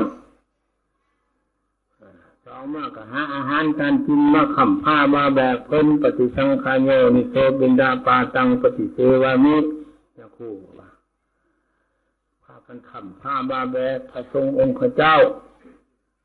อันสามากก็หาเสนาสนะให้บนอยู่เป็นเท่าสะดวกสบายเป็นต้นสั่งกุฏิวิหารให้คนอยู่ต่างหัวแตกของงานต่างโอต่างชิ้นเป็นหน้าที่ของออกของตนของญาติของโยมอันที่สี่มากย่ำเจ็บย่ำไข่หาผิวหายาหาหมดหาหมอมากินมาพัวกันอันนี้หน้าที่พอออกไม่ออกอันไหนนอกจากนี้ก็เป็นปฏิบัติตามคำแนะนำคำสอนของคนสั่งสอนเนี่ยได้กันถ้ากันเหตุพากันปฏิบัติพอออกก็ไม่ได้ยากคนใดขันเราร่วมในคนสองคนเนี่ยพระสงฆ์ก็ดีพอออกไม่ออกก็ดี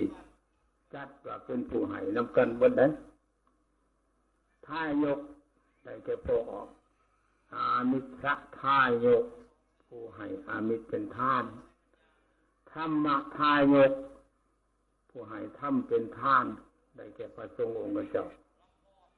สองคนเนี่ยต่างอยู่ต่างอาศัยซึ่งกันและกันวัดกับบาทซอยกันบึงซอยกันแย่งซอยกันแนะนำคำสอนจังท่าน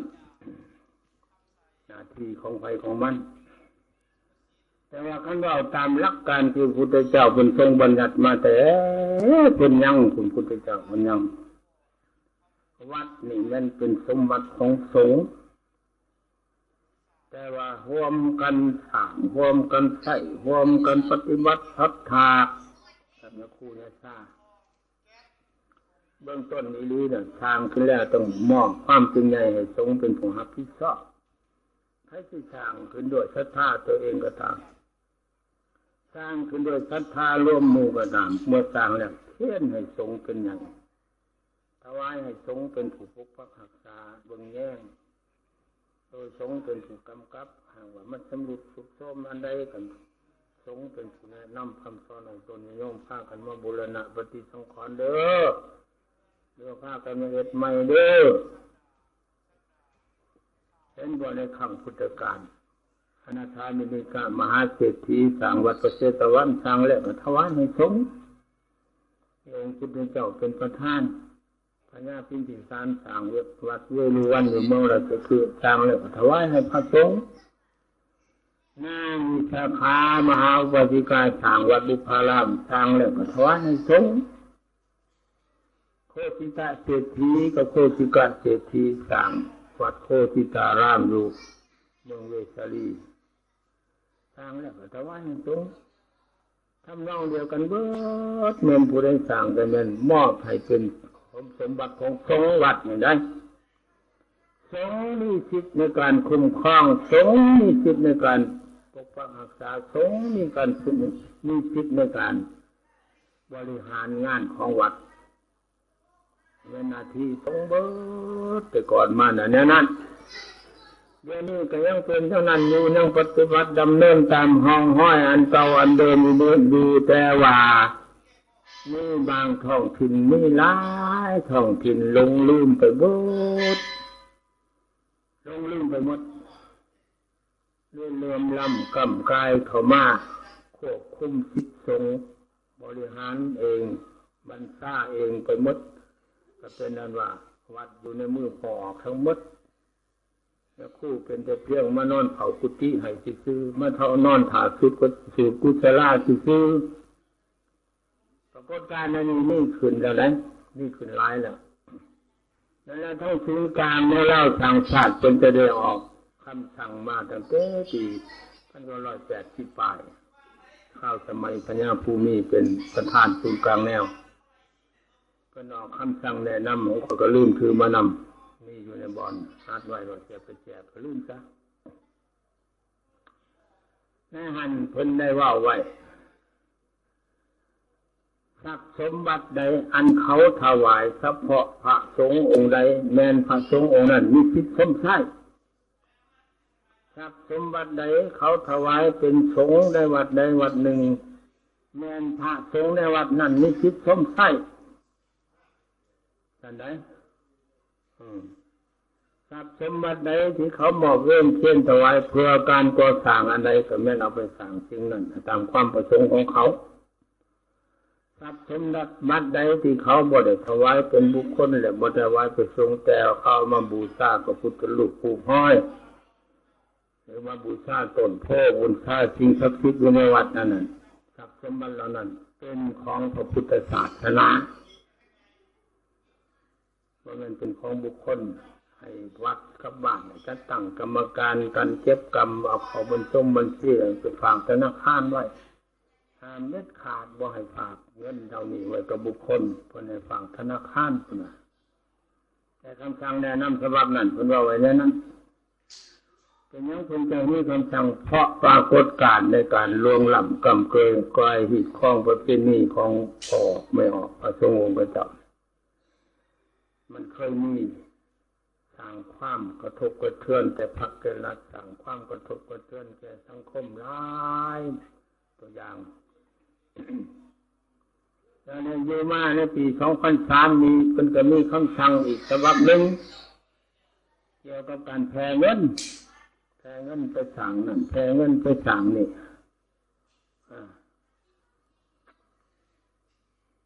ไปแพร่สะบ่ให้แพร่ทรายบ่ให้อุ้มบาตรไปเลาะน้ำถนนนนทางอุ้มบาตรเข้าเฮือนนั่นเข้าเฮือนนี่ตามเมืองส่วนหลายก็เข้าเมืองสวรรค์จะได้แกงเอา หรือว่าโฆษณาเอาพุทธลูกไปโฆษณาแพร่นั่นแพร่นี่เอาตลาดล้านลี่มาคนบ่อยเฮ็ดแล้วปีนี้ก็มีคำสั่งออกมาอีกนี่ทั้งศูนย์กลางองค์การพุทธศาสนาก็มีคำสั่งทั้งศูนย์กลางในลาวต่างศาสตร์ก็มีคำสั่งออกมาอีกแล้วได้ใบแพร่สะแพร่ไส้คือว่าหนะ ต้องมีผลกระทบมีผลกระทอนหลายแนวนึงมันเป็นโอกาสให้คนบดีสวยใช่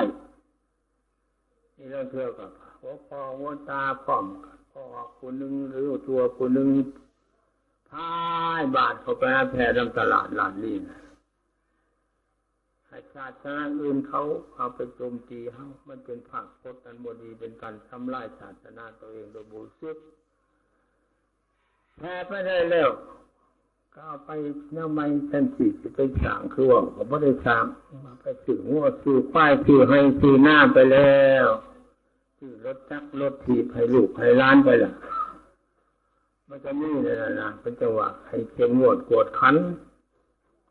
ใบแพ้สะแพ้ไส้แต่ก็ว่าหาบ่สิบ่อยแพ้แต่เฮ็ดแล้วมันถูกเฮ็ดถือขึ้นอะไรเฮ็ดทั้งที่เสนอสมมติว่าเจ้าสิแพ้อยู่ในขอบเขตแสงตาในเขตก็เสนอเจ้าแสงตาในเขตพวกข้าพเจ้ามีการสร้างอันนั้นอันนี้อยู่ในภายในบ้านหรือภายในวัดเช่นกันไปลงไปปกครองกับเช่นแนวห้อมกับเช่นเจ้าวัดกับเช่นขึ้นไปหาเมืองแนวห้อมเมืองเช่นปกครองเมืองเช่นผ่านไปหาแนวห้อมแสงเจ้าคณะเมืองเจ้าคณะแขงเช่นได้รับอนุญาตจากเจ้าแขงเห็นขอตกลงไว้ทางแน่เห็นตามคำเสนอของชาวบ้านนั่นชาวบ้านนี่ปฏิแพงเงินต่างนั่นอันนี้เป็นตีตาปุ๊บเส้นทุบลงมาจะเห็นได้แต่เห็นอยู่ในขอบเขตเจ้าขอหันโมเมนต์ที่ไปหอดเรื่องจันทร์ปักเซ่ทละวันอัตพือ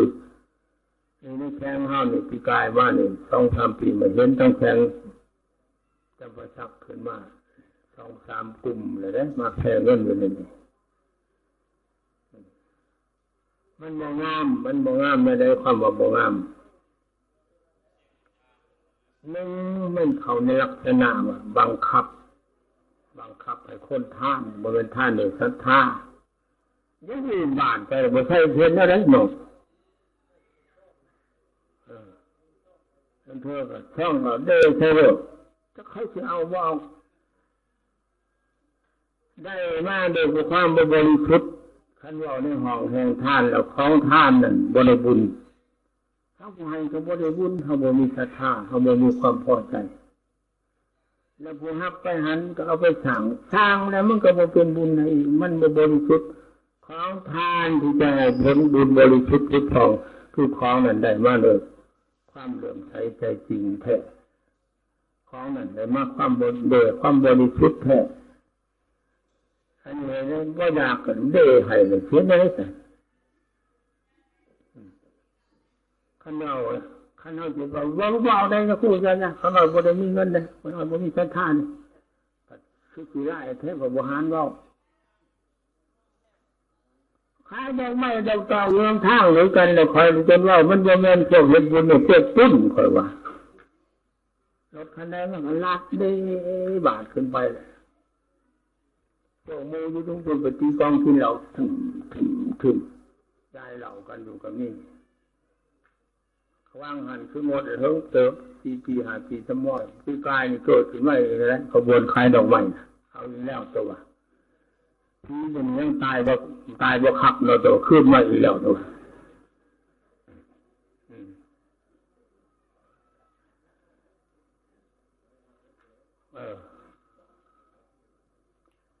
ที่ว่านั่นนี่จะว่ามันผิดกันศรัทธาของผู้มีศรัทธาอันเป็นบุญเป็นกุศลว่าป้องกันไว้เพื่อมันเสียเกิดศาสนาพุทธเฮาเดี๋ยวนี้ศาสนาพุทธเราถูกโจมตีหลายด้านเลยศาสนาอื่นเขาโจมตีหลายด้านบัดสรุปลงแล้วเขาว่าศาสนาพุทธบ่ดีคือว่าเขาบอกให้บุญกินไปแล้วนี่ถ้าเรามาให้กันกินหมดเงินทั้งคอยซื้อเราเป็น10 แก๊ส 20 แก๊สแต่ นที่จะเอาเงินดัดไปสั่งไปช้าปัดเงื่อนมันจะเลยยืนกันง่ายๆแล้วเป็นยังโบกเอาไปโค้มไปสั่งเพื่อนแล้วเงื่อนเพื่อนมันไปขอเขาอันนี้ชู้ซอยดู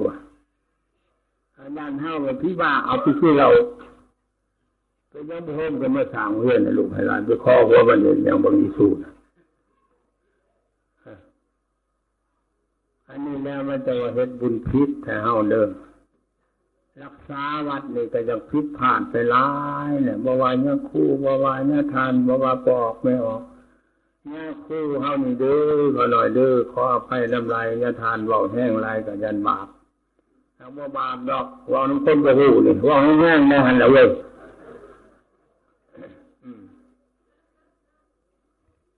เนี่ยคู่นี่เป็นที่นำอันใกล้ชิดกว่าพอเด้ในทางการปฏิบัติวัดวาศาสนาต้องให้มันเข้มแข็งก็พอออกเขาท่านพอออกส่วนเฮ็ดบุญกินทานนั่นนี่เปิดว่าเสียเปรียบเรียบหน้าให้พอออกจุนดังเปิดว่าไทยบ่เฮ็ดน้ำหัวมันดอกบ่จุนก็บ่ทนเจ้าโง่เอาก็ดอกนี่ก็บ่เขาสู่ทำไมเขาบ่เอาไม้ห้อยดังบนตัวหน้าที่ของพระสงฆ์องค์เจ้าเฮาต่อมันนี่เรียกของทรงเฮาโดยการโดยเฉพาะเรียกนำผ้าปฏิบัติศีลธรรมเห็นอะไรก็ไม่รู้ว่าเป็นกับไปไหวเพิ่นเนี่ยทานก็มอสวรรค์ก็บ่ดุกบ่ไก่เลยเนี่ยทานเติบคณะเมืองก็อยู่นี่เนี่ยทานเติบคณะแฝงก็อยู่นี่ก็ขอโทษขออภัยว่าแล้วก็คือว่าดูถูกกันเด้ออย่าคู่เด้อไปมาอยู่ในเมืองสวรรค์เนี่ยเกือบ60 ปีแล้ว53 ปีแล้วได้มาอยู่บ่เคยเนี่ยคู่อยู่นำบ่นี่เนี่ยคู่บ้านเสาะเนี่ยคู่บ้านหัวเนี่ยคู่บ้านดงบังบ้านเขากาท่าเตบ้านเนียงที่เข้าไปว่าโอ้บ่หน่อยนะขอนิมนต์มาทานเด้อลงไปเทศนาให้มึกขอหน่อยเด้อบ่หน่อยเทศบุญอันนั้นเทศบุญอันนี้มันมาทานมันไปโปรดเลยบ่มีจักเถื่อบ่มีได้เหมือนกันเป็นความจริงนะทั้งที่มันหน้าที่เจ้านะทานยาคู่มันหน้าที่นำผ้าออกนำผ้าตนปฏิบัติจริงปฏิบัติธรรมเฮ็ดได้ออกตนน่ะน้อมในบ้านเฮาอยู่เข้าถึงศีลเข้าถึงธรรม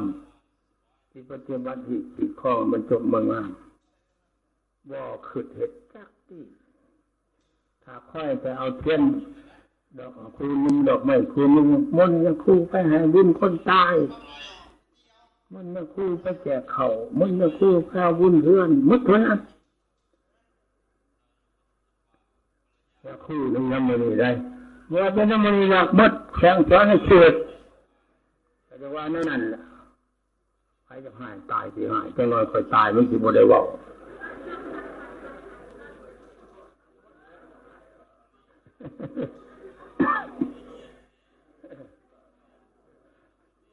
มันมีนี่นะทำในน้ำย่านย่านโปรมาเทศนะมันเทศมันจะทำตัวด้วยนี่ได้ถึงแล้วบริกรรมทำคือจริงๆแล้วนี่เมื่อหนึ่งก็เจ้าว่าเขาสีดาเมืองกับจังนก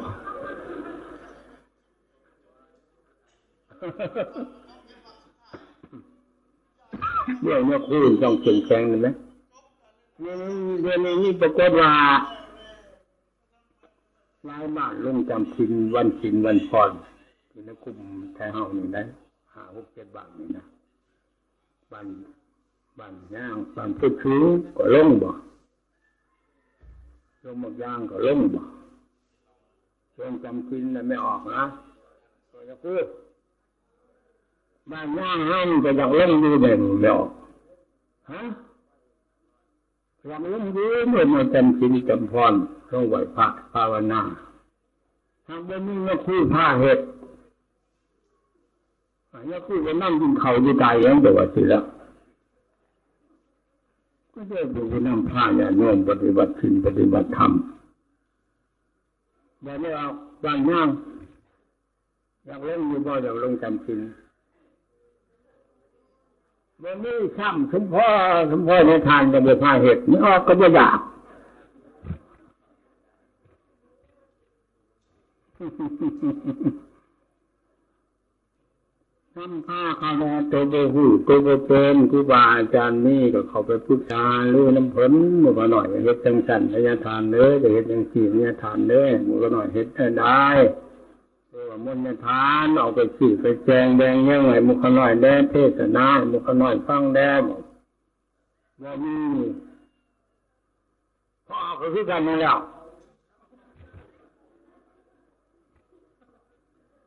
ถ้าใครไม่อยู่หนึ่งต้องเคยปีเว้นใช้ไปม่นคอยมาเทศเถื่อทีละหน้ามันนี่จะคณะเอาไปเช้าเมืองได้จัดมานี่จะได้มาว่าแม่มีเจ้าม่นคอยซ้ำได้นี่ได้เป็นแผนของกุญทานนี่ไอ้นี่แน่ๆพอเรื่องตั้งนำทำบุญนั่นเท่ากับปฏิเสธว่าใดแล้วความมวลความเสื่อมเป็นอารมณ์ของคนที่ยังมีกิเลสปฏิเสธว่าใดจะเฮ็ดให้มันเข้าใกล้ต่อพุทธศาสนาเนี่ยให้มันสมกับว่าเป็นอุปาสกอุปาสิกาอุปาสิกอุปาสกอุปาสิกาแปลว่าเนี่ยแปลว่าผู้อยู่ใกล้อุปาแปลว่าเข้าไปใกล้ผู้ปฏิบัติอยู่ใกล้พระพุทธพระธรรมพระสงฆ์ถ้าเราจะชื่ออยู่เยอะเราผู้ปฏิบัติอยู่ใกล้หากว่าเลยเข้าใกล้มันคิดไหนขณะบุญแต่ทุกพ่อว่าพามาแล้วแทนที่จะปรึกษาหารือกันว่าเอาบุญเท่านี้เขาถึงห้องเทศยังเลยถึงมนต์เนี่ยทานได้มาเทศเลยแล้วนี่จะเถื่อระวังจะบ้านวันนี้นะมัดที่วันนี้แหละ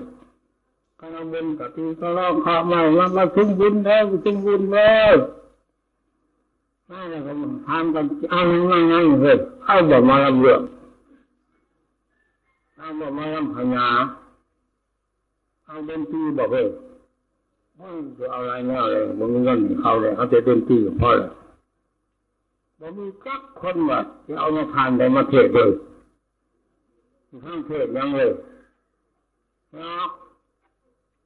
นี่หมดทำกันแล้วนะฮะมามีตาใจจะที่กันบางทีตะวันเฮาดอกมัดประเภทเล่าเขานี่แล้วอันนี้ท่านจะว่าการปฏิบัติหน้าที่ของชาวพุทธเฮามันคิดผ่านไปหลายห่างเหินไปหลายให้มันนี่นะมันบุญแต่ละปางแต่ละผลให้ค่อยเห็นแสงจังหน่อยเนี่ยตัวนี้นั่นนี่กองนี่บุญเลยอันนี้สร้างกองได้เห็นตั้งแต่บาปเวลาเขาเอาบุญมันจะเป็นบุญแบบดีเขาว่าเป็นบุญก็คือเป็นนั่นแหละบุญคือเขาเข้าใจประชาชนล่าเขาเข้าใจบุญว่ามวลเอามวลเป็นบุญประชาชนล่าเขาได้จะเอามวลเป็นบุญบุญบันในกระทำอาจจะในบนนั่นมาทำก็เชื่อแล้วว่าเนี่ยเป็นบุญเอาบุญบันชอบก็นั่นในบุญบันชอบม่วงบ่เฮ้ยเขาเอาลำเลียงมาบ่เฮ้ยเขาเอาดนตรีมาบ่เฮ้ยทำอาจจะในบนเป็นยังไงล่ะเพราะเขาเข้าใจว่าบุญคือมวลที่จะให้เขาเข้าใจเท่านั้นแต่เมื่อเขาบอกเข้าใจบุญคือมันเต็มไปด้วยความดีบุญคือมันเต็มไปด้วยความบริสุทธิ์ผุดผ่องมันมีคนรู้จักเขารู้จักเท่านั้นรู้จักแต่มวลเป็นบุญเลยไม่ได้เขาดอกหายพ่อเขาจะหายเรื่องหายจะทานมาคู่ที่ตนเลยนะทานมาคู่กับไปเชื่อเขาฟังจักเชื่อลูกหลานยังงกไปหาหมอแล้วกับบริดึงแขนเขาไว้ทุกใครเขาเติมคำฝันเลย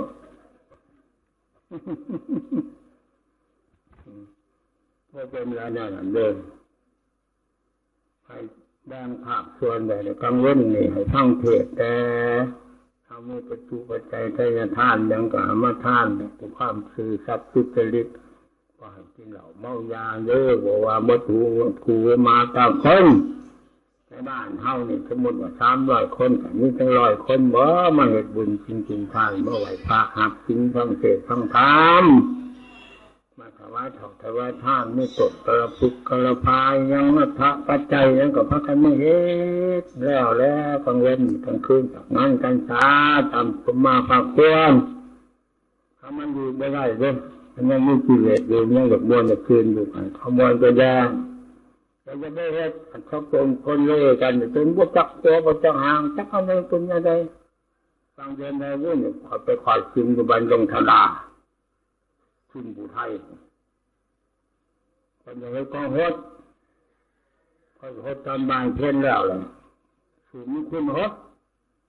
คนอย่างโค้งไปสูบมุ่งคุณเดี๋ยวแจกสูบหมอน้ำฮดกองตึงกองหางเข่าวัดพร้อมเลย3 จุกองตึงคนน่ะเสียงพาหะแน่เสียงกองตึงกองหางแน่เสียงจังตะหนอกทำไมแล้วหรือหาฟังยังก็ไม่ได้ไม่พูดได้หรือสิมันคุณคือกันสิละนะครูกูเห็นไม่อยากเห็นกูว่าผมมาพอยังได้พูดแต่ตอนคืนผมเขาไม่พูดยังไงเนี่ยนักคู่กับนักคู่ผีบ้าอยู่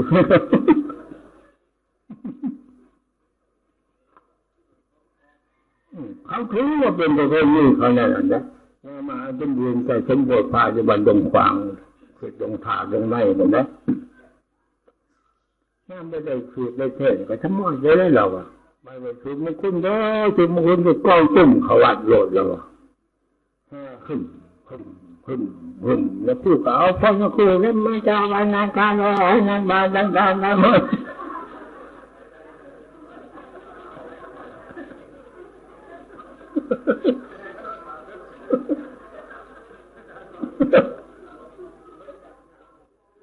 ไม่ได้คุยมึงคุยแล้วผ่านออกได้ออกอยู่นิดเลยมาบุญถามอ้าวยังไม่เห็นแน่นี่ฉลองพามันขึ้นฉลองสอนกันไม่เลยไม่สอนเลยไม่คุยไม่สร้างเลยสอนเนี่ยพิษต่างๆใช่ไหมไม่เอาที่เขาเลยไปยังเลยเนาะรู้ที่เขาเลย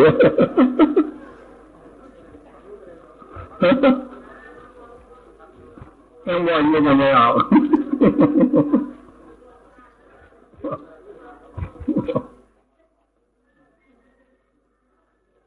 จะกินเดียวกับพักกินเข่าซะก่อนแล้วเนาะ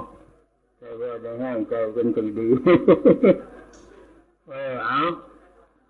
ทุกท่านนี้ทางเดี๋ยวเขาจะแสดงความขอบอกขอบใจทางญาติที่จัดให้มีการแสดงธรรมเทศนาเผยแผ่ทิ้งเผยแผ่ธรรมแต่ก็ขอบใจพอออกไม่ออกการจัดตั้งทุกภาคส่วนในบ้านทั้งชา6 บ้าน7 บ้านนี่ละที่ได้ขวางผ้ากันมารับฟังการเผยแผ่ทิ้งเผยแผ่ธรรมในทางต่างดีอกดีใจน้ำเลยขอบมุกขอบใจและไม่คู่คนแต่พอมีก็ขออวยพรให้ที่เจ้าดูดีมีสุขหายทุกข์หายโศกหายโรคหายภัยดูดีมีแห่งสุขภาพเข้มแข็ง